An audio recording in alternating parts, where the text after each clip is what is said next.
الفاتحة إلى حضرة روح النبي الكريم عليه أحلى التحيات وأجمل التسليم.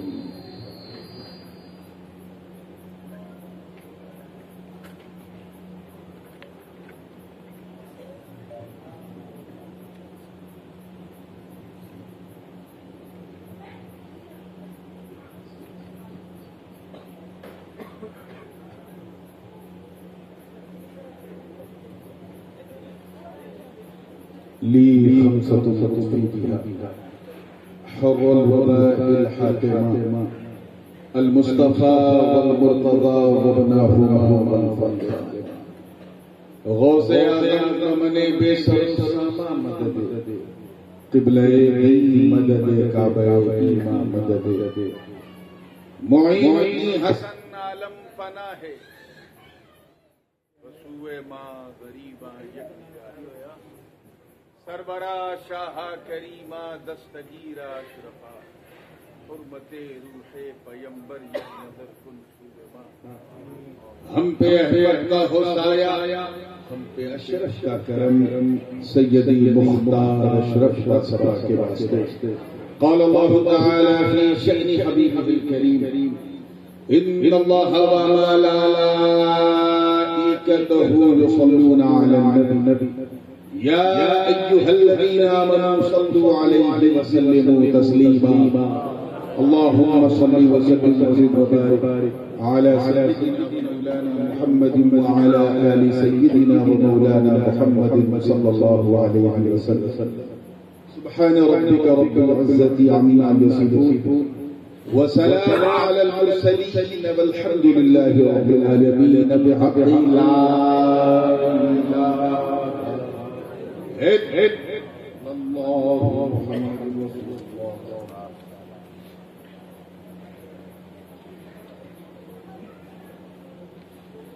الحمد للہ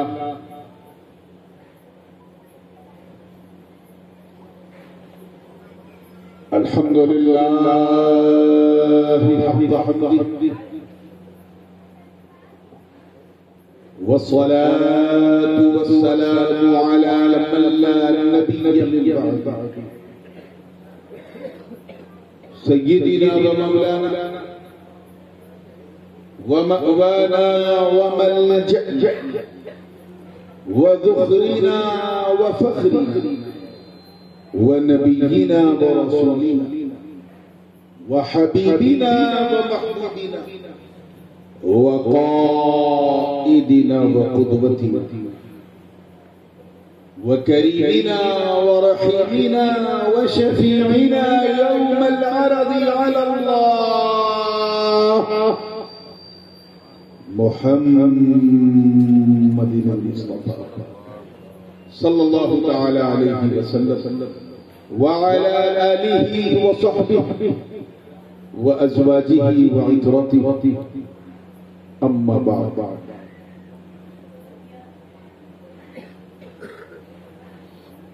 فأعوذ بالله من الشيطان الرجيم بسم الله الرحمن الرحيم النبي أولى بالمؤمنين من أنفسهم صدق الله العلي العظيم وبلغنا رسوله النبي الأمين الأمي الكريم ونحن على ذلك لمن الشاهدين والشاكرين والحمد لله رب العالمين.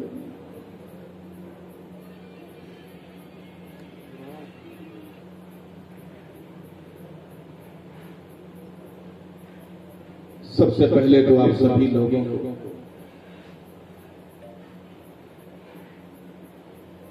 نور سے بالکل لبریز یہ ماہ پاک ماہ ربیع النور بہت بہت مبارک کہہ دیجئے خیر مبارک. آپ لوگ کہتے ہیں پنجابی میں خیر مبارک, اس میں کوئی جی ایس ٹی نہیں ہے مبارکبادی کا, کوئی ٹیکس نہیں. اس انتہائی پر نور پر سرور محفل حضور منبر نور پہ جلوہ افروز انتہائی باوقار سادات کرام، مشائخ اعظام، شعراء اسلام، حفاظ کرام، ائمہ اعظام اور دور و نزدیک سے آتے آج سبھی کو چھوڑ کر صرف نبی کے لیے میرے سامنے بیٹھی سنی عوام اور ایک گوشے میں بیٹھ کر محبت سے پیار سے کان لگا کے سننے والی ہماری خواتین اسلام، السلام علیکم ورحمۃ اللہ وبرکاتہ۔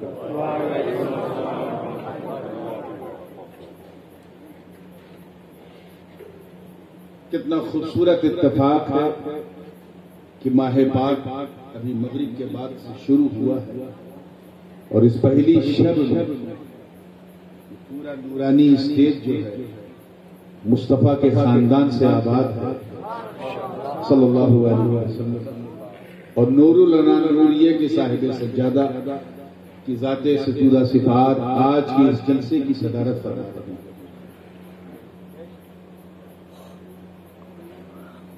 میں جانتا ہوں کہ پنجابی زبان کا جو کلچر ہے اس میں لوگ بات سے زیادہ نعت کو ترجیح دیتے ہیں، یہاں تک کہ بات بھی نعتیہ انداز میں کرتے ہیں، جب تک گنگناؤ نہ بات چلتی نہیں سمجھ میں آتی ہے۔ میں بھی کیونکہ حضور کا ایک ادنا سا نعت خواں اور میرا خمیر بھی کہیں نہ کہیں ترنم ہی کی مٹی سے گودا گیا ہے، اس لیے ایک تازہ ترین کلام سے میں سلسلے کا آغاز کروں گا حضرت کی دعائیں لیتے ہوئے، جتنے بھی سادات کرام ہیں سب کے حوالے سے آپ سب کے حوالے پر تو تیار ہیں نا آپ؟ تو اس سے پہلے کہ میں سناؤں گنگناؤں، آئیے جھوم جھوم کر بارگاہ رسالت والے رسالت میں ہدیہ درود مبلغ سنت میر طریقہ حضرت سید قمر الدین صاحب اللہ تشریف لا چکے ہیں، اب آپ صلاۃ و سلام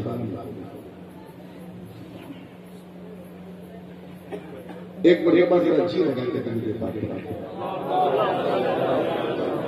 صلی اللہ علیہ نبی وآلہ صلی اللہ علیہ وسلم، سلام علیکم یا رسول اللہ، صلاۃ و سلام علیکم یا رسول اللہ صلی اللہ علیہ وسلم۔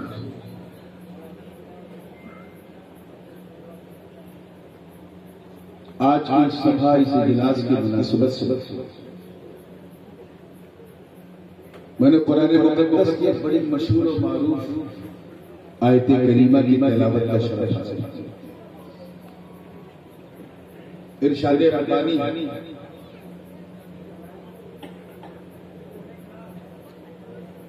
اس کو پہلے آف کر دوں تاکہ میں قاعدے سے آن ہو سکوں۔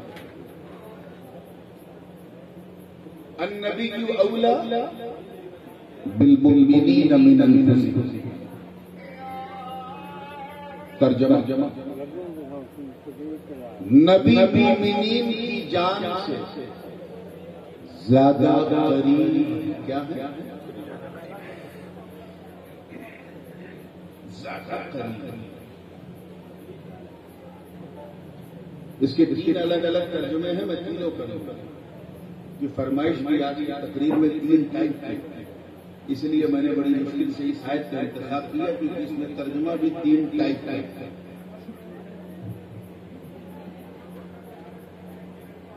نبی مومنین کی جان سے زیادہ قریب کیا ہے؟ بولیے، منہ بولیے، قریب۔ جان قریب ہے کہ نظر نہیں؟ اب سوچو حضور کتنا قریب ہے جو ہماری جان سے زیادہ قریب ہے۔ اس آیت کریمہ میں اولا بمانا اقرب،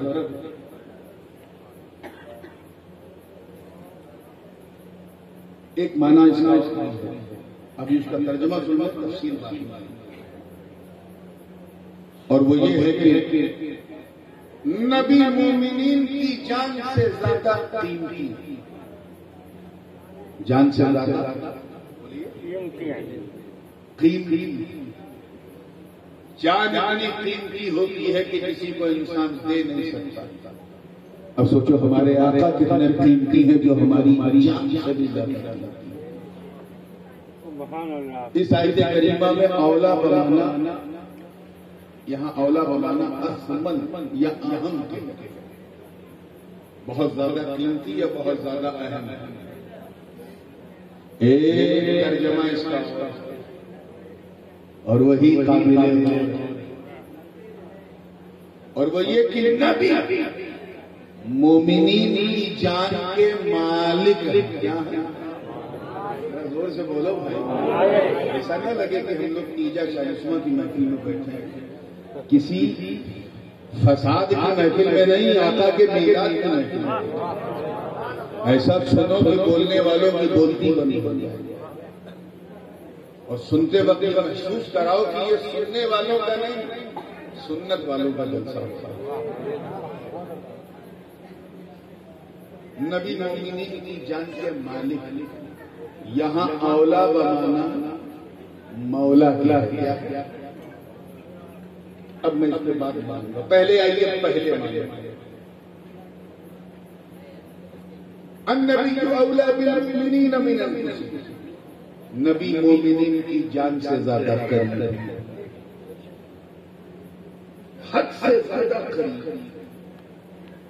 میں نے عرض کیا کہ جان اتنی قریب ہوتی ہے کہ نظر نہیں آتی. آقا جان سے زیادہ، جان سے زیادہ. اچھا ایک بات بتائیے، بعد میں جان کر رہا ہوں تو تھوڑا سا نوجوانوں کا طبقہ زیادہ دکھ رہا ہے، اس لیے ان کے مزاج کے مطابق مثال تاکہ رات بھی ڈھلے بات بھی چلے. آپ لوگوں میں سے کوئی ہے ایسا جو دعوے کے ساتھ کہہ دے کہ میں نے اپنی جان کو دیکھا؟ Can you see your life by your own eyes? دیکھ سکتے ہو اپنی آنکھ سے؟ بولیے. آج کل کے نوجوانوں سے نہ سنا، وہ چلتے پھرتے کہتے ہیں میری جان، تیری جان. اگر کوئی ایسا بولے کہ میری جان ہے جا رہی ہے تو کہہ دو آمین، تاکہ جان چلی. ایسے ہی مسکراؤ، کیونکہ جب سنی مسکراتا ہے تو بدعقیدہ بہت گھبراتا ہے. جان دکھتی ہی نہیں، اتنی قریب. لیکن آپ کی اجازت ہو تو میں دکھاؤں؟ اجازت ہے؟ ایک کانٹا پیر میں چبھتا، ایک کانٹا، اور جب بہت بےتکا لگتا ہے اور چبھتا ہے تو منہ سے کیا نکلتا ہے؟ ایسا چبھا جیسے لگا جان نکل گیا. جیسے لگا کہتے ہو کہ نہیں کہتے؟ حالانکہ جان نہیں نکلتی ہے، صرف خون نکلتا ہے، لیکن منہ سے نکلا جان نکلتا. کیوں؟ ہم غلط نہیں کہتے، اس لیے کہتے ہیں کیونکہ وہاں جان ہے. توجہ چاہیے، اللہ کرے وہاں جان ہے. انگلی میں چبھن ہوئی درد ہوا کیونکہ یہاں جان ہے، پیٹ میں چبھن ہوئی درد ہوا کیونکہ یہاں جان ہے، سینے میں، گردن میں، ہاتھ پاؤں میں کہیں کہیں چوٹ لگی درد ہوا کیونکہ وہاں جان. اچھا جب ناخن کاٹو یا بال کاٹو تو درد ہوتا ہے؟ نہیں، کیونکہ وہاں جان نہیں. سمپل سی بات. تو درد وہی ہے جہاں جان، احساس وہی ہے جہاں جان، فیلنگس وہی ہے جہاں جان. ناخن میں کوئی درد نہیں تو اس لیے کہ وہاں جان نہیں، بال میں جان نہیں تو کوئی درد نہیں. تو پورے جسم ہر جگہ جان، ہر جگہ جان. یعنی جب جان اتنا قریب کہ سر سے لے کے پیر تک ہر جگہ موجود، اتنا قریب، تو اب سوچو کہ میرا نبی کتنا قریب ہے جو تمہاری جان کا زیادہ. بات کچھ پلے کبھی بلے اور نہ میں اور نیچے آ سکتا. میں تو وہاں بھی تقریر کر لیتا ہوں جو یہ قسم کھا کے بیٹھ جاتے ہیں کہ میں کچھ نہیں سمجھتا. بس آپ سمجھنے کی اچھا ایک بات،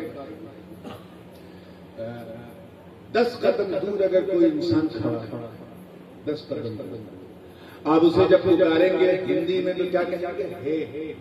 اگر اس کا نام خالد ہے خالد، اردو میں ایک خالد، انگلش میں ذرا منہ بول کر کے او خالد کہتے ہو کہ نہیں کہتے؟ عربی میں بھی یا 10 قدم دور ہے تو یا خالد، 20 قدم دور ہے تو یا خالد، 30 قدم دور ہے تو یا، یعنی جہاں تک ہماری نظر، اللہ کرے سمجھ میں، نظر کا اثر ہے، وہاں تک کوئی کھڑا ہوگا تو ہم اسے ایک کہہ کے پکاریں گے، اردو میں ایک کہہ کر، انگریزی میں او کہہ کر، عربی میں یا کہہ کر، یا خالد، یا بکر، یا زید، یا محمد، یا احمد کہہ کے پکاریں گے، کیونکہ 30 فٹ دور ہے، 40 فٹ دور ہے۔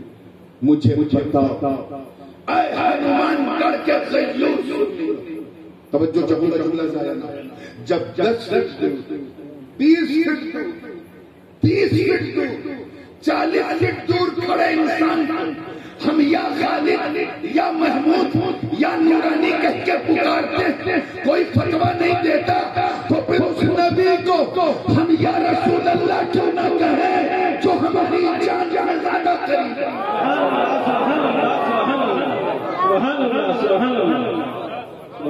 کبھی تو حضور شیخ الاسلام نے فرمایا تھا کہ بڑے لطیف ہیں نازک سے گھر میں رہتے ہیں، میرے حضور میری چشم تر میں، ہمارے دل میں ہمارے جگر میں رہتے ہیں، انہی کے گھر ہیں یہ، وہ اپنے گھر میں رہتے ہیں۔ دل میں بسائے رکھی ہے تصویریں یار، جب ذرا گردن جھکائی گئی تو نبی قریب ہے، کیا ہے؟ تو بچے بولے کیا ہے؟ اسی غایت قرب کی وجہ سے، میں جانتا ہوں کہ بڑی اکیڈمک ٹاک ہے، لیکن ماشاءاللہ ایسے لوگ بھی اسٹیج پہ ہمیشہ نہیں ملتے۔ دیکھو ان کے نورانی چہروں کو، یہ وہ بخاری سادات ہیں جن کو دیکھ کر بدعقیدوں کو بخار چڑھ جاتا ہے، اور میں انہیں اپنا سبق سنا رہا ہوں، آج تقریر نہیں کریں، توجہ چاہوں گا، تیار ہیں نا؟ تو اگر کوئی بات بھاری ہو تو اسے مجھے معاف کیجیے، لیکن میں سنانا چاہتا ہوں، اللہ کرے دل میں اتر، توجہ کے ساتھ دیکھیے، اسی غایت قرب کی وجہ سے کہ حضور بہت زیادہ قریب ہیں، حد سے زیادہ قریب ہیں، ہماری جان سے زیادہ قریب ہیں، اسی قربت کی وجہ سے اللہ نے اپنے محبوب کے شریر کا پیکر کا سایہ نہیں بنایا۔ دیکھیں کتنے لوگ سمجھ رہے ہیں، کیا نہیں بنایا؟ زور سے بولو، حضور کے جسم کا سایہ نہ تھا، سایہ جو یہ نہ مانے سایہ نہ تھا، سمجھ جاؤ اسے کچھ آیا نہیں، پڑھا لیکن کچھ آیا نہیں۔ حضور کے جسم کو سایہ نہیں، اس کی کئی وجوہات مفسرین نے بیان کی ہے کہ کیوں سایہ نہیں تھا، کس وجہ سے نہیں تھا، لیکن بغل ہی میں سر شریف میں مجدد امام ربانی مورد الطاف سبحانی قطب ربانی حضرت شیخ احمد سرہندی فاروقی نقشبندی رحمۃ اللہ علیہ کا ایک کوٹیشن آپ کے سامنے کوٹ کروں جو انہوں نے اپنی بات میں لکھا۔ انہوں نے فرمایا سرکار کے جسم کا سایہ نہ تھا، کیوں نہیں تھا؟ فرمایا ایک چیز ہوتی ہے کثافت اور ایک ہوتی ہے لطافت۔ علماء تو سمجھ ہی نہیں رہے، آسان کر دوں، ایک ہے ہارڈنس، ایک ہے سافٹنس۔ مثال کے طور پر میں آپ سے بات کر رہا ہوں، میرے منہ سے آواز نکل رہی ہے، نہیں، میرا منہ نکل کے نہیں جا رہا، منہ جہاں ہے وہیں، ناک کے نیچے ہے، ٹھڈی کے اوپر ہے، دو گال کے بیچ میں کیا ہے؟ اللہ کا احسان ہے کہ یہاں منہ ہے، اگر نہ ہوتا تو ہم کسی کو منہ دکھانے لائق نہ ہوتے۔ تو یہاں میں بات کر رہا ہوں، میرا منہ نہیں نکل کے باہر منہ وہی، کیونکہ وہ کثیف ہے، کثیف بھاری، لیکن آواز آواز اتنی لطیف، اتنی صاف ہوتی ہے کہ مائک اور منہ کے بیچ میں آواز ہے مگر دکھتی نہیں. آپ کی زبان میں دیکھتی نہیں، نظر نہیں آئی. کیونکہ لطیف. تو جو کثیف ہوتا ہے وہ دکھتا ہے، جو لطیف ہوتا ہے وہ نظر نہیں آتا. سافٹنیس کی لطیف. ایسے ہی ایک مثال ہوتی ہے. میں آپ کو دیکھ رہا ہوں، آپ ہمیں دیکھ رہے ہیں، ہم دونوں ایک دوسرے کو دیکھ رہے ہیں. آنکھ جہاں ہے وہ نکل کے نہیں جا رہی کیونکہ وہ کثیف. لیکن اس آنکھ سے نکلنے والی نظر اتنی لطیف، اتنی صاف کہ جہاں تک اثر ہے وہاں تک نظر. سمجھو یار، جہاں تک اثر ہے وہاں تک نظر، دور دور تک دیکھ لیتی ہے کیونکہ لطیف ہے، صاف. ایسے ہی میرے دوستوں، ایک ہوتا ہے شریر اور ایک اس کا سایہ. شریر ہوتا ہے ہارٹ، امام ربانی کی بات. ہارٹ کثیف ہوتا ہے، اس کا ایک مکان ہے جو جس میں حاوی کے سطح باطن اور جس میں مہوی کے سطح ظاہر سے مماز. یہ فلسفی بحث ہے. اس کا ایک حیز طبعی اور فکس پلیس ہے. لیکن سایہ اتنا لطیف، اتنا سافٹ ہوتا ہے کہ 12 بجے تک آپ کے شریر کے سائز کا ہے اور شام کو 4 بجے تک ڈبل ہو جاتا ہے. یعنی اگر آپ 5.5 فٹ کے ہیں تو سایہ 4 بجے 11 فٹ کا ہوگا. سایہ گھٹتا بھی ہے، بڑھتا بھی. شریر وہی، لیکن شریر کا سایہ گھٹ بڑھ رہا ہے کیونکہ وہ لطیف. کیا ہے بولو؟ لطیف. تو ہمارے جسم کا سایہ اس لیے اس لوہے کا بھی سایہ ہے، پلاسٹک کا بھی سایہ ہے، پیڑ پودوں کا بھی سایہ ہے، ہمارا بھی سایہ آتا ہے. کیونکہ ہمارا جسم ہے ہارڈ، سایہ ہے سافٹ. جسم ہے کثیف، سایہ ہے لطیف. نبی کے جسم کا سایہ اس لیے نہیں کیونکہ اگر سایہ ہوتا تو مصطفیٰ کے جسم سے زیادہ لطیف ہوتا، اور اللہ نے اپنے محبوب کے جسم سے زیادہ لطیف بنائی ہی.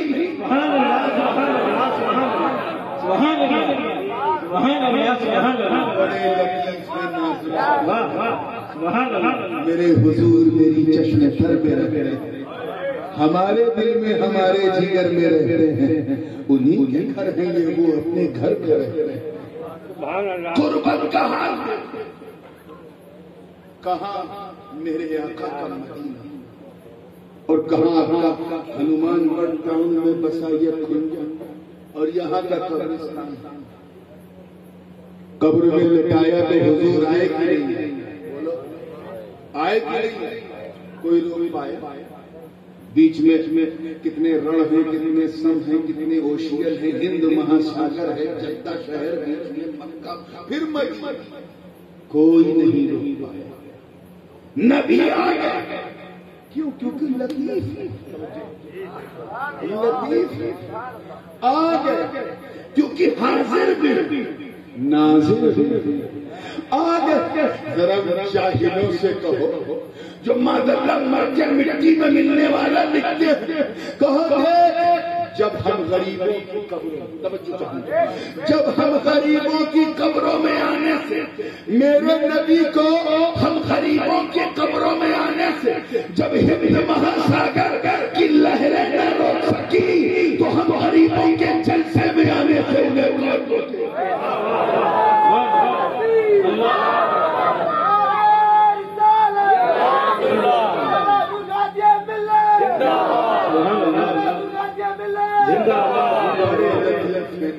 سے گھر میں رہتے ہیں، میرے حضور میری چشم تر میں رہتے ہیں. اچھا ایسا نہیں کہ یہ لوگ بالکل انکار کرتے ہیں. لکھا اپنی کتابوں میں کہ وہ ایک کھڑکی کھول دی جاتی ہے اور کھڑکی کے ادھر حضور ہوتے ہیں اور ادھر میت مردہ ہوتا ہے اور دکھا دیا جاتا ہے. کھڑکی میں مثال دے نبی کریم صلی اللہ علیہ وسلم حضرت صدیق اکبر و فاروق اعظم رضی اللہ تعالیٰ عنہما کو لے کے ایک صحابی کی نماز جنازہ پڑھانے گئے. نماز جنازہ پڑھایا, جنت البقیع میں گئے, اسے دفنا دیا. اس صحابی رسول کو دفنا دیا. منہا خلقناکم وفیہا نعیدکم ومنہا نخرجکم تارۃ اخری کہہ کر مٹی بھی ڈال کر سب کچھ ہو گیا. اس کے بعد حضور چل پڑے, جنت البقیع سے چل کر اپنے کاشانے خانہ میں گئے, دولت خانے میں. راستے میں چل رہے, ادھر نکیرین کی آمد اس کی قبر میں ہوئی. حضور اہل بیت والی گلی پار کر کے اور آگے بڑھے. پھر اس کے بعد سوال, پہلا سوال ہوا, حضور اور آگے بڑھے. دوسرا سوال ہوا, حضور باب جبرائیل تک پہنچ گئے. تیسرا سوال ہوا تو منظر دیکھ کہ وہ مردہ, وہ قبر میں لیٹنے والا نبی کو کوئی قبر میں دیکھ رہا ہے, اور اس وقت ابو بکر و عمر ہمارے ساتھ دیکھ رہے. بتاؤ کون سی کھڑکی کھلواؤ گے, کون سی کھڑکی کھلواؤ گے؟ کہنا پڑے گا کہ نبی حاضر بھی ہے, نبی ناظر بھی ہے, وہ موجود ہماری جان سے زیادہ قریب. اسی لیے اللہ پاک نے فرمایا یا ایھا النبی انا ارسلناک شاہدا, اے محبوب ہم نے آپ کو گواہ بنا کر بھیجا. کیا بنا کر بھیجا؟ گواہ بنا. اور گواہ میاں اسی کو کہتے ہیں جو حاضر بھی ہو اور ناظر بھی ہو. کہیں پر کسی کا قتل ہو گیا, اس کے بعد پھر مجرم جو گواہ تھا اس کو پکڑ کے لے گئے کچہری میں, جج کے سامنے پیش کیا. جج نے پوچھا یہ بتاؤ جب یہ گھٹنا گھٹی تم وہاں اپستھت تھے؟ اس نے کہا مائی باپ مجھے معاف کرنا, میں وہاں موجود نہیں. گواہی مانی جائے گی اس کی؟ بولیے گردن نہیں مانی. ایک گواہ پہلے سے موجود تھا, اس نے سب کچھ دیکھا, اسی کے سامنے بندوق نکلی, اسی کے سامنے گولی چلی, اسی کے سامنے خون بہا, مگر اندھا تھا, بلائنڈ. اس کی گواہی مانی جائے گی؟ بولیے حاضر تو ہے لیکن ناظر. تو گواہ وہی ہے جو حاضر بھی ہو اور ناظر بھی ہو, تب جا کے اس کی گواہی مکمل ہو. رمضان کا عام طور پر لوگ اپنی رغبت سے نہیں دیکھتے, لیکن عید کا تو نہ پوچھو. یہاں تو ربیع الاول شریف کا چار مسجد نماز سے پہلے لوگوں نے دیکھا نہیں دکھا, بس مطمئن پڑے. عید کا ہوتا ہو تو سنت چھوڑ کے چھت پہ جاتے اور دیکھتا ہے کہ نہیں. اسی لیے میرے پاس مبارکبادیوں کے خون آ گئے, لیکن یہاں ہنومان گڑھ میں نہیں دیکھا لوگوں نے, جب کھولا تھا شاید کسی کا عید کا چاند کتنا اہم ہوتا ہے. مغرب تک خبر آئی کسی نے چاند جان لیا. امام صاحب بھی تھوڑا مایوس ہوئے, یار چاند دکھ جاتا تو اچھا تھا, کم سے کم ایک تراویح پڑھ جاتی. بلا وجہ پھر 7 بج گیا, 2 گواہ. امام صاحب اعلان کر دیجیے چاند ہو گیا. امام صاحب خوش ہوئے, ماشاءاللہ. ہاں بیٹھیے, یہ بتائیے کب دیکھا, کیسے, کتنا بڑا, کہاں سے دیکھا؟ امام صاحب ہم نے دیکھا نہیں, سنا. سارا ابھی جب سنا ہے تو کسی اور کو سناتے, کیا میں سننے والوں کے لیے سنا. اور جو لوگ چاند روزہ نہیں رکھتے ہیں وہ لوگ تو اثر بعد ہی سے چاند ہیں. چائے سے زیادہ کیتلی چھپ چھپ کے کھاتے پیتے تھے, اور 29 رمضان آئے تو اثر ہی چھت پہ چڑھ گئے. 7:30 بجے کے آس پاس پھر 2 لوگ آئے, حضرت اعلان کر دیجیے چاند ہو گیا. امام صاحب نے پوچھا ہاں بتائیے کب دیکھا, کہاں دیکھا, کتنا بڑا دیکھا, مطلب صاف تھا کہ نہیں, اب آلود تو نہیں تھا, ماحول ٹھیک تھا, کیسا دیکھا, کتنی دیر تک دیکھا؟ بولے حضرت ہم نے وہ دلی کی جامع مسجد سے اعلان ہوا, ریڈیو میں سنا. سنا ہے جو آ رہا ہے بس وہی کہہ رہا ہے میں نے سنا ہے میں نے سنا ہے 9 بج گئے جو مصلی تھے انہوں نے کہا امام صاحب چلیے مایوس اب عشاء پڑھائیے پھر تراویح ہو گئی 10 بج گئے پھر لوگ آئے سنا صرف سنا جب 10:30 بج گیا تو مسجد کے بانی صاحب کے موضوع بالکل فیڈ اپ انہوں نے کہا حضرت اجازت دیجیے تو میں دروازہ بند کیوں ان سب سننے والے آئے کوئی دیکھنے والا آیا بند کر جاؤں سن بوڑھا آدمی کمزور آدمی امام صاحب جوان کا چچا آپ کو جانا ہو تو جاؤ لیکن دروازہ بھی بند نہیں ہے شاید کوئی دیکھنے والا آیا ٹھیک اتفاق دیکھو یہی 11 بجے 2 شخص آتے ہوا ہے دروازہ امام صاحب دروازہ کھولو امام صاحب نے دروازہ کھولا تھا امام صاحب اندر بیٹھے کہ سب تو سننے والے آئے تھے لگتا ہے یہ بھی سن کے آیا اندر ہی اعلان کر دیجیے چاند ہو گئے امام صاحب نے مسکرا کے کہا کیا آپ نے بھی سنا ہے پہلے کہ نہیں ہوئی میرے مائی باپ اتنی بڑی اتنی غلطی میں نہیں کروں گا میں نے دیکھا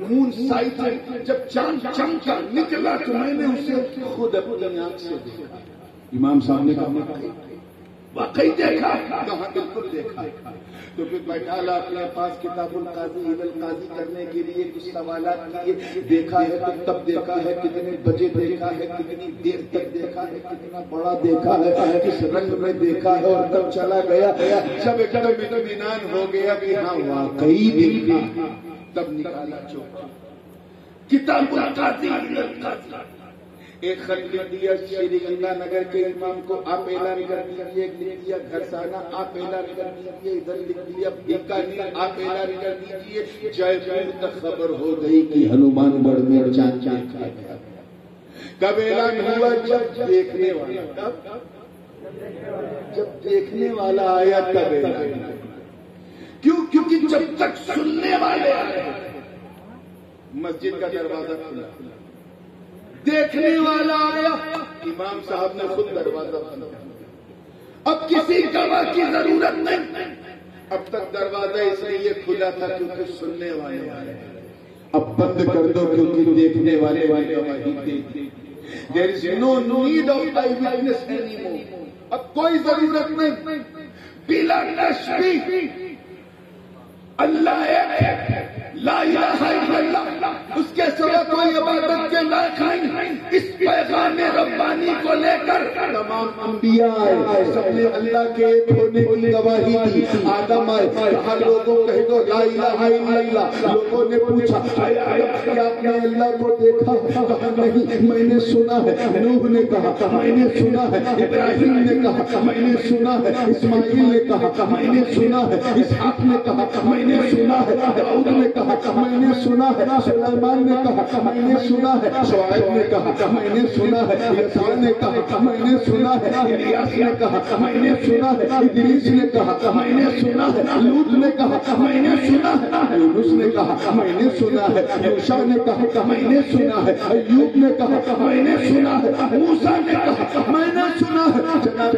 عیسیٰ اپنی قوم میں آئے اور کہا اے لوگوں لا الہ الا اللہ لوگوں نے پوچھا مریم کیا آپ نے اللہ کو دیکھا کہا نہیں میں نے بھی سنا ہے مگر جب بارہ نور کی صبح صادق میں عرش کی آفت تارا جگ کا دلارا آقا ہمارا احمد مصطفیٰ محمد مصطفیٰ روحی پیدا ہو سرسبت نے اس دنیا میں قدم رکھا اور 40 سال کے بعد جبل ابی قبیس میں بارہ کی چوٹی پہ کھڑے ہو کر اعلان کیا اور کہہ دو لا الہ الا اللہ لا الہ الا اللہ تو کافروں نے پوچھا اے عبداللہ کے بیٹے کیا تم نے بھی سنا ہے تو آقا نے فرمایا نہیں میں گواہ ہوں میں نے سنا نہیں میں نے دیکھا ارے تکبیر ارے رسالت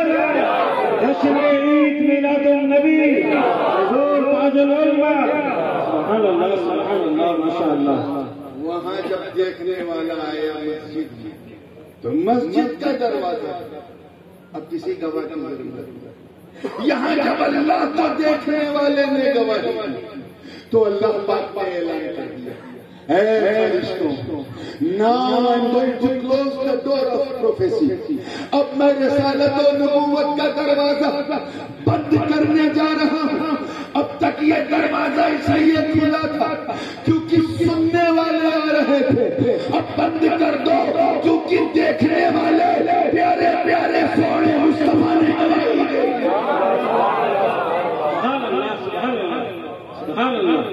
بات سمجھ میں آ رہی ہے؟ نبی حاضر اور جو گواہ ہوتا ہے وہ حاضر بھی ہوتا ہے اور ناظر. کیونکہ میں نے کہا کہ 3 ٹائپ کی باتیں کرنا بہت تیزی سے نہ. دوسری ٹائپ پہلا سن لیا کہ نبی مومنین کی جان سے زیادہ قریب. زور سے بولو کیا. دوسرا سنیے اور میں کوشش سب میں ملانے کی. دوسرا نبی مومنین کی جان سے زیادہ قیمتی. ہماری جان ایسی کہ ہم کسی کو کسی کے حوالے نہیں کریں. حضور ہماری جان سے زیادہ قیمتی. ہمیں جان کی بہت بڑی بات ہے. یہ منہ اتنا قیمتی ہے کہ ہم اس کی کلپنا نہیں کر سکتے کتنا قیمتی. اسی منہ سے ہم کھاتے ہیں, اسی منہ سے ہم بولتے ہیں, اسی منہ سے ہم پیتے ہیں. اللہ جانے کیا کیا اس منہ سے ہم کرتے ہیں. یہ اللہ کا احسان ہے کہ اس نے منہ دیا, مگر اس نے یہ نہیں کہا کہ میں نے تمہیں منہ دے کر احسان کیا. منہ دیا احسان کیا لیکن جتایا نہیں. ہمارے یہاں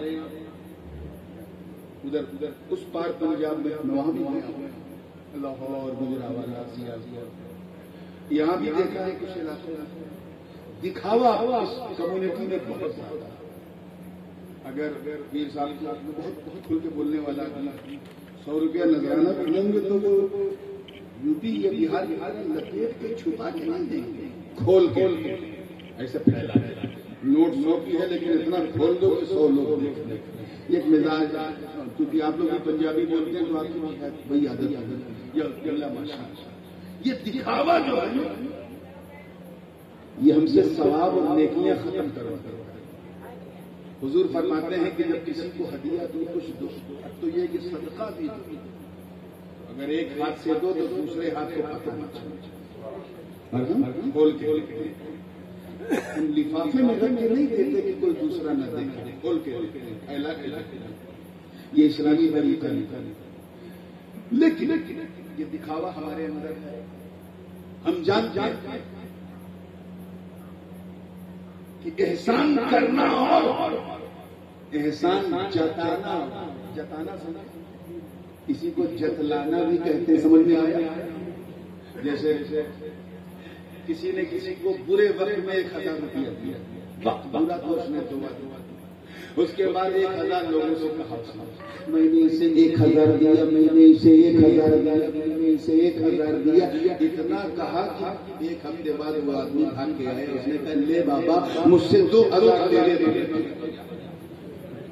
یہ کیا احسان بھی کرتا ہے اور جتلانا. اللہ کا احسان دیکھو دوستو, اس نے ہم پر احسان کیا مگر احسان جتایا. منہ دیا مگر یہ نہیں کہا کہ میں نے تم پر احسان کیا, منہ جتایا. آنکھ دیا جس سے ہماری دنیا روشن, اس سے پوچھو آنکھ کتنی قیمتی ہے. جس کے دونوں آنکھ نہ دیکھ پائے وہ بتائے گا کہ آنکھ کی قیمت کیا ہے. اللہ نے یہ آنکھ دیا, احسان کیا کہ نہیں بولو زور سے کیا نا, لیکن اس نے جتایا, ظاہر نہیں کیا میں نے احسان کیا. قرآن میں نہیں فرمایا میں نے آنکھ دے کر احسان کیا.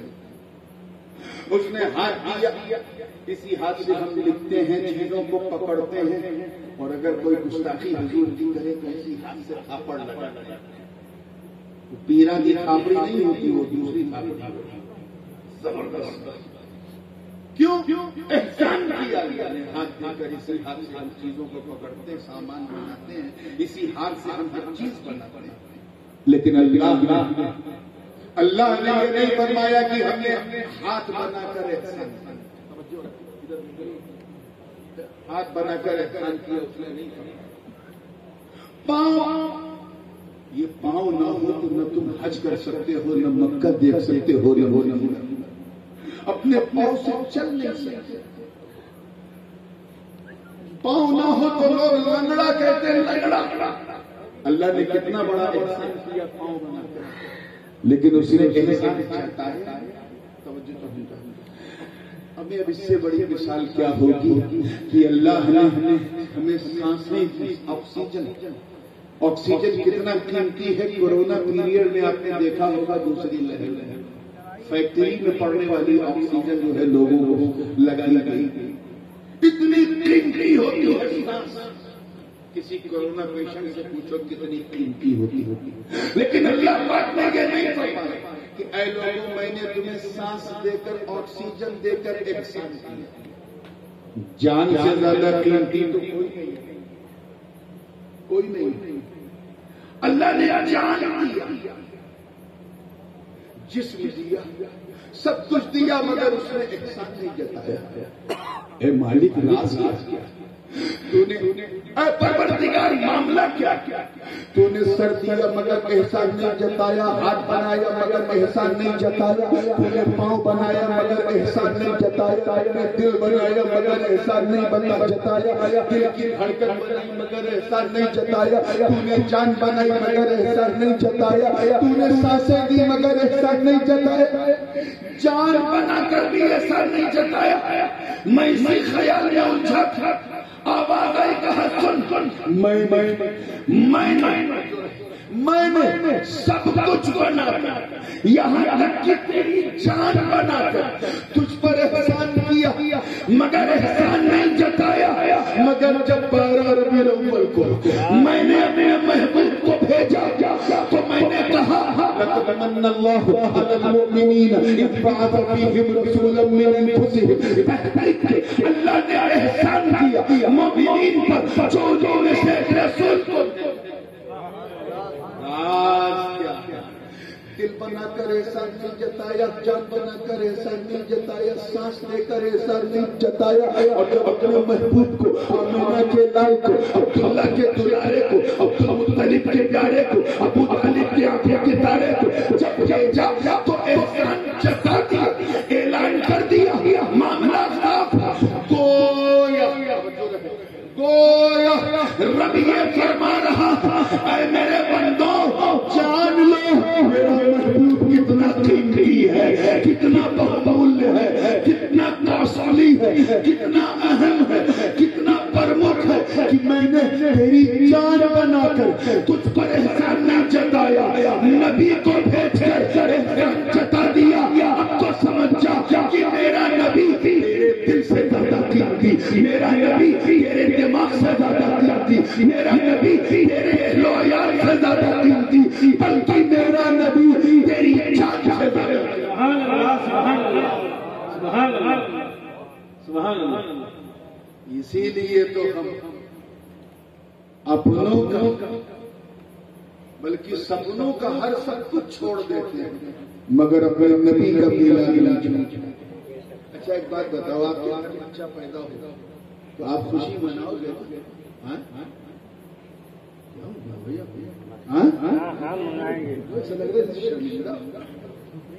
منائیں گے، اسلامی طریقے سے منائیں گے۔ بہت سے لوگ غیر اسلامی طریقے سے مناتے ہیں، آتش بازی کرتے ہیں، لیکن کم سے کم مٹھائی منگا کر کے بزرگوں کی نیاز کرو گے، کیونکہ کوئی دادا بن گیا، کوئی نانا بن گیا، کوئی بابا بن گیا، کوئی چاچا بن گیا، کوئی ماما بن گیا، کوئی بڑا بھائی بن گیا، کچھ بن گیا، گھر والے خوشی خوشی، پڑوسی تھوڑی نہ منائے، پڑوسی کاہے کو منائے، اس کے گھر میں کوئی پیدا ہوگا میں نے اس لیے منایا کہ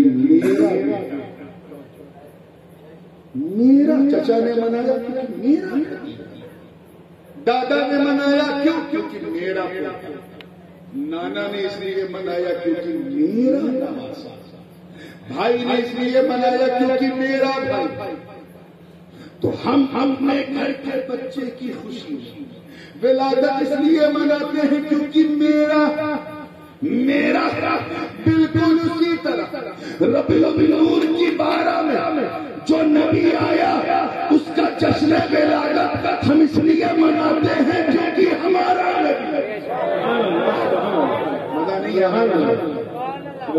ہمارا نبی، میرا نبی۔ پڑوسی دوسرا کیوں منائے، اسے کیا غرض؟ اب اگر کوئی منائے تو سمجھاؤ وہ نبی کو ہمارا سمجھ رہا ہے، اور کوئی نہ منائے تو جھگڑا مت کرنا، وہ نبی کو اپنا مانتا ہی نہیں جانتا۔ نبی مومنین کی جان سے زیادہ قیمتی کیا ہے؟ بولیے، قیمتی۔ اسی لیے ہم ان کا ملادات پوری شان و شوکت سے مناتے ہیں، اپنی حیثیت سے زیادہ بڑھ چڑھ کر مناتے ہیں، کیونکہ آنے والا وہ ہے جس نے ہم پر احسان۔ ارے ایسا اتہاس گواہ ہے میرے دوستوں کہ جب تک نبی نے مکے میں قدم نہیں رکھا، عورتوں کا تو سب سے برا حال، انہیں ابھاگن کہتے ہیں۔ جہالت کا حال یہ تھا کہ کسی کے گھر بچی پیدا ہو جائے تو اس بچی کو زندہ درگور کر دے۔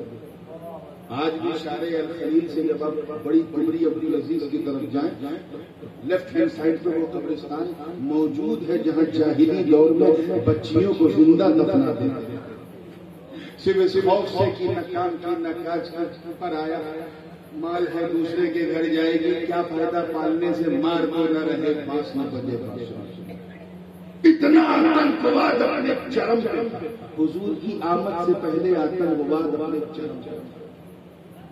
عورتوں کا تو اتنا برا حال تھا کہ جس عورت کا پتی اسے چھوڑ دے اسے لوگ ابھاگن کہتے تھے، اس پہ تھوکتے تھے۔ بچی پیدا ہو جائے تو دفناتے تھے، مگر رحمت للعالمین نے اس دنیا میں قدم رکھا تھا۔ مصطفیٰ جان رحمت اپنے پاون پوتر چرن اس دھرتی پہ رکھے تو آتنکواد نے اپنے بستر سمیٹنے شروع کر لیے۔ ابو جہلی ٹیررزم، ابو لہبی ٹیررزم، ابا شہبہ کا ٹیررزم اپنی پوٹلی میں بند کرنے لگے۔ کہاں بھاگو بھاگو، امن کا پیغمبر اعظم آ رہا ہے۔ تاریخ گواہ کہ جن لڑکیوں کو زندہ دفنایا جاتا تھا نبی نے قدم رکھا، توجہ، تو دفنانا بند، اور جب اسی رحمت کی ایک کرن اجمیر میں، بھارت میں غریب نواز کے نام سے چمکی تو یہاں کی زندہ عورتوں کو جلانا بند۔ There is no terrorism in Islam. Islam is the religion of peace. And Muhammad sallallahu alaihi wasallam is the messenger of peace. And obviously he is the ambassador of peace. امن کے دودھ بن کر کے آئے۔ کل تک جن عورتوں کو ابھاگن کہتے، جب میرے نبی نے خدیجۃ الکبریٰ سے شادی کی تو ابھاگن کو بھی سہاگن کا درجہ مل گیا۔ اس لیے ہم قیامت کی خوشی بناتے ہیں کیونکہ اس دن غریبوں کو ان کا سہارا ملا، بیماروں کو ان کا یہاں ملا، جو بیچارے تھے ان کو چارہ ملا، جو بے کس تھے انہیں کش ملا، جو بھٹکے ہوئے تھے انہیں رہنما ملا، جو پریشان تھے انہیں آسانیاں ملی، جو مشکلوں میں تھے انہیں سکون ملا، جو لوگ بھوکے تھے ہاتھ یوں کرتے تھے مصطفیٰ آئے تو انہوں نے اپنا ہاتھ یوں کرنا شروع کر دیا، جو نیچے تھے بلندی پر پہنچنے لگے، انسانیت کی معراج ہو گئی۔ تب رب تعالیٰ نے فرمایا النبی اولیٰ بالمؤمنین من انفسہم، نبی مومنین کی جان سے زیادہ قیمتی کیا ہے؟ اب آئیے تیسرا معنی اس کی بڑی خاص اور وہ یہ ہے کہ نبی مومنین کی جان کے مالک، پیچھے والے بولے کیا ہے بھائی؟ مالک۔ یہاں اولا بنانا حق یا پھر مولا کیا؟ تو سادہ ترجمہ کیا ہوگا کہ نبی مومنین کی جان کے مولا۔ توجہ تو، مومنین کی جان کے کیا ہے؟ مولا، مطلب جان ہمارے اندر، لیکن اللہ نے مالک مصطفیٰ کو بنایا ہے، حق وہی کا مولا۔ مطلب وہ یہ رب تعالیٰ یہ فرما رہا ہے کہ محبوب میں بھی مولا، ان اللہ ورسول و جبریل مولا، دونوں، جبریل بھی اس کے مولا ہے، اللہ بھی اس کا مولا، رسول بھی۔ اور جہاں تک میرا تیرا معاملہ، تو جس کا مولا میں اس کا مولا، میں جس کا مولا تو اس کا مولا، تو محبوب ہے میں محب ہوں، تو معشوق ہے میں عاشق، تو بیلوڈ میں لور، تو میری چاہت میں چاہنے والا، تو بننے والا میں بنانے والا۔ یہاں جو کچھ میرا ہے وہ تیرا ہے، جو تیرا ہے وہ میرا ہے، یہاں کچھ میرا تیرا نہیں۔ تبھی تو اعلیٰ حضرت عظیم البرکت امام مشک و محبت اشرف امام محمد رضا خان محمد بریلوی نے عشق کی مستی میں جھوم کے کہا تھا کہ میں تو مالک ہی کہوں گا کہ ہم مالک کے حبیب یعنی محبوب و محب نہیں میرا۔ تکبیر، نعرہ رسالت، جشن عید میلاد النبی، حضور تاج العلماء۔ میں تو مالک نہیں کہوں گا کہ وہ مالک کے حبیب یعنی محبوب و محب میں نہیں۔ میرا تیرا وہاں ہو جہاں غیر ہے، جو میرا ہے وہی تو تیرا ہے، جو تیرا ہے وہ میرا۔ میں تو مالک ہی کہوں گا، کیوں؟ کیونکہ نبی مومنین کی جان کے مالک،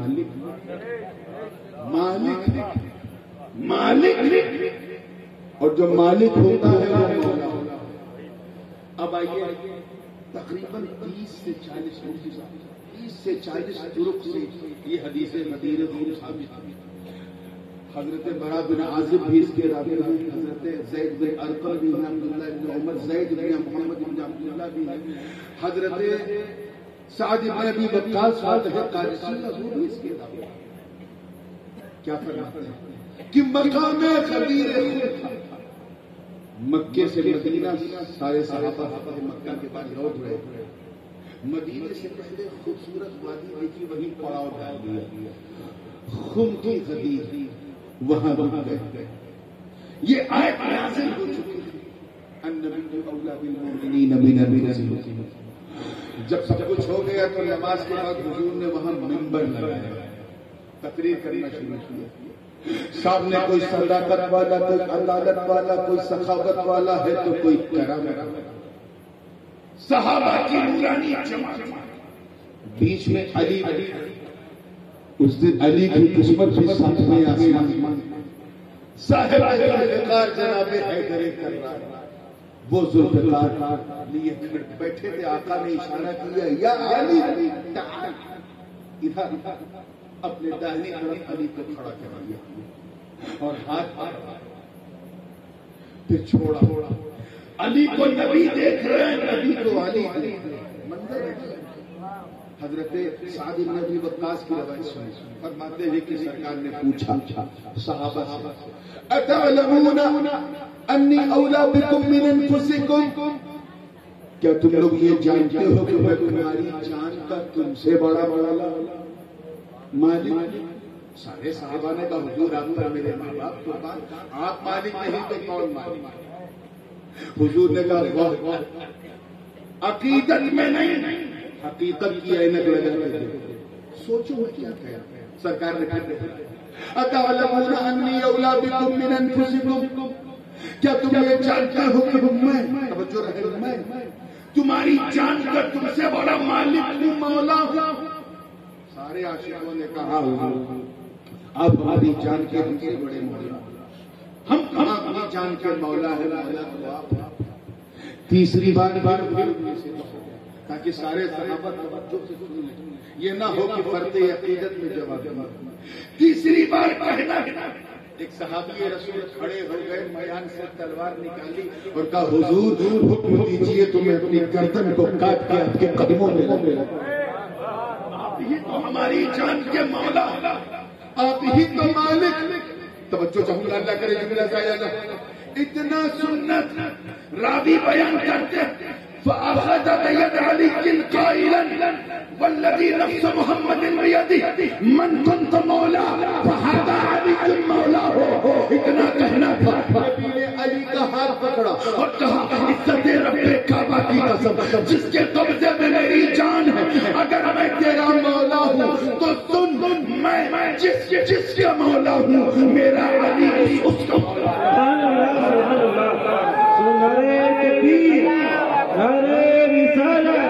جشن عید میلاد النبی، سبحان اللہ سبحان اللہ۔ صحابہ کرام کی عظمتوں پہ میرے ماں باپ قربان، انہیں اپنی تبرعی آنکھوں سے دیکھنے والوں روایت پوری بیان کیا کرو۔ فقام الشیخان ابو بکر و عمر قائلان ہنیئا لک یا علی بن ابی طالب، مبروکا بک یا علی بن ابی طالب، انت اصبحت مولایا و مولا لکل مومن۔ یہ کلام چل ہی رہا تھا کہ ابو بکر و عمر رضی اللہ تعالیٰ عنہما کھڑے ہو گئے اور علی کی طرف پڑھتے پڑھتے یہ کہتے رہے، اے علی ولایت مبارک ہو، اے علی مولائیت مبارک ہو، اے علی قیامت مبارک ہو۔ آج سے تم ہمارے بھی مولا، ہر مسلمان کے۔ یہ تاج سروری جو تھی مولائیت کی، یہ تاج امامت تھا میرے دوست۔ یہاں مکسنگ مت کر، ایک ہوتی ہے فضیلت، ایک ہوتی ہے افضلیت۔ افضلیت میں ابو بکر نمبر 1، یہ ہمارا عقیدہ ہے اور اس میں کوئی سمجھوتا نہیں۔ جناب عمر نمبر 2، فنڈامنٹل عقیدہ۔ حضرت عثمان نمبر 3، حضرت علی نمبر 4۔ یہ افضلیت کی بات، اور یہ میں سینہ ٹھوک کے اس لیے کہہ رہا ہوں کہ میں گھر والوں میں سے نہیں، میں علی کے گھر والوں میں سے۔ یہ ہے، لیکن بات افضلیت کی نہیں ہوتی، بات فضیلت کی ہوتی ہے۔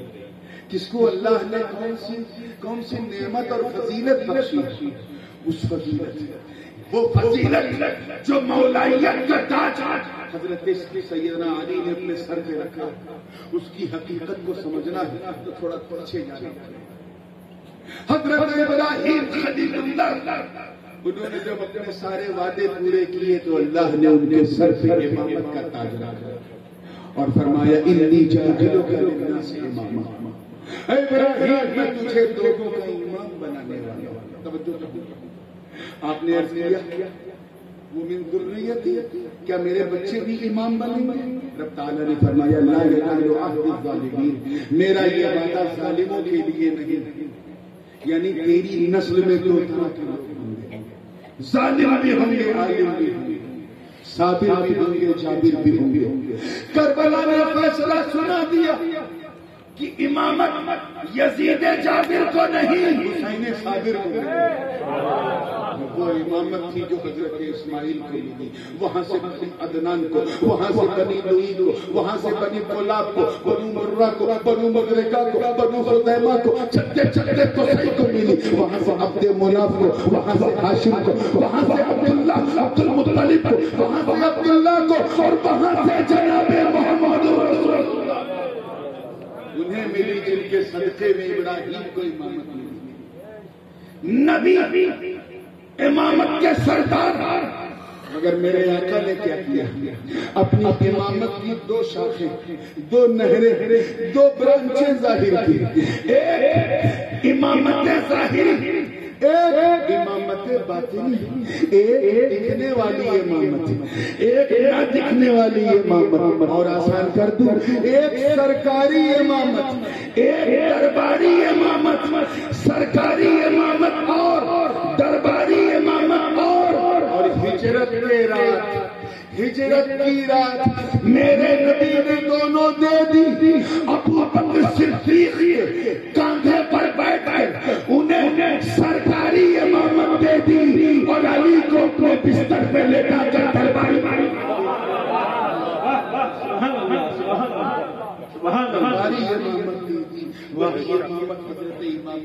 حسن مجتبیٰ کو ملی، وہاں سے چلی امام حسین کو ملی۔ امام حسن مجتبیٰ نے بھی جناب امیر معاویہ کے ساتھ صلح کے وقت جو مطالبہ تھا سب دے دیا، خلافت مانگا دے دیا، امارت مانگا دے دیا، حکومت مانگا دے دیا، تخت مانگا دے دیا، تاج مانگا دے دیا، حکم مانگا دے دیا، راج مانگا دے دیا، مگر جب بات امامت کی آئی تو کہا اے امیر المومنین یہ امامت ہے، اسے میں اپنے بھائی نہیں مولا حسین سے چلی یہ امامت۔ حضرت امام زین العابدین وہاں سے چلی، امام باقر کو ملی، وہاں سے چلی امام جعفر صادق کو ملی، وہاں سے چلی امام موسیٰ کاظم کو ملی، وہاں سے چلی امام علی موسیٰ رضا کو ملی، وہاں سے چلی امام جبار کو ملی، وہاں سے چلی امام ہادی کو ملی، وہاں سے چلی امام حسن عسکری کو ملی۔ پھر وقت عجیب تھا، کوئی غوث اعظم بن کر امام بنا، کوئی غریب نواز بن کر امام بنا، کوئی علی احمد صابر بن کر امام بنا، کوئی جلال الدین جہانیہ جہاں دست بن کر امام بنا، کوئی مخدوم سمنانی بن کر امام بنا، کوئی الدین زندہ مرار بن کر امام بنا۔ اس لیے لوگوں یاد رکھنا یہ سیدوں کا گھرانہ، امامت ان کے گھر کی امانت۔ اگر تم نبی کا گھر اور در دونوں ایک ساتھ تھامنا چاہتے ہو تو کسی سید کا دامن تھام لو، بالکل اسی طرح جس طرح اعلیٰ حضرت نے تھاما تھا اور تھام کے کہا تھا کہ تو جہاں میں خادم آل رسول اللہ حضرت آل سبحان اللہ، نعرہ تکبیر، نعرہ رسالت، سبحان اللہ سبحان اللہ۔ نبی مومنین کی جان کے مولا، کیونکہ علی امت کے مولا اور علی جس کے مولا نبی بھی اس کے مولا۔ یہ تین معنی میں نے بہت ہی شارٹیسٹ جس کو میں 3 سے 4 گھنٹے میں بیان کرتا ہوں، میں نے اسے آپ کی رعایت کرتے ہوئے 1 سے 1.25 گھنٹے میں نے بیان کر دیا۔ بھولیے گا نہیں، ٹیپ ریکارڈنگ بہت ہوئی ہے، سن بھی لیجیے گا، سمجھ لیجیے گا اور دل کی دھڑکنے پھر کہیں کہ نبی حاضر بھی ہے، نبی ناظر بھی ہے، نبی قیمتی بھی ہے، نبی مثال بھی ہے، نبی مالک بھی ہے، نبی ہمارا اور مولا بھی ہے۔ اگر خاموش رہوں میں تو تو ہی سب کچھ ہے، جو کچھ کہا تو تیرا حسن ہو گیا محدود، وآخر دعوانا الحمدللہ۔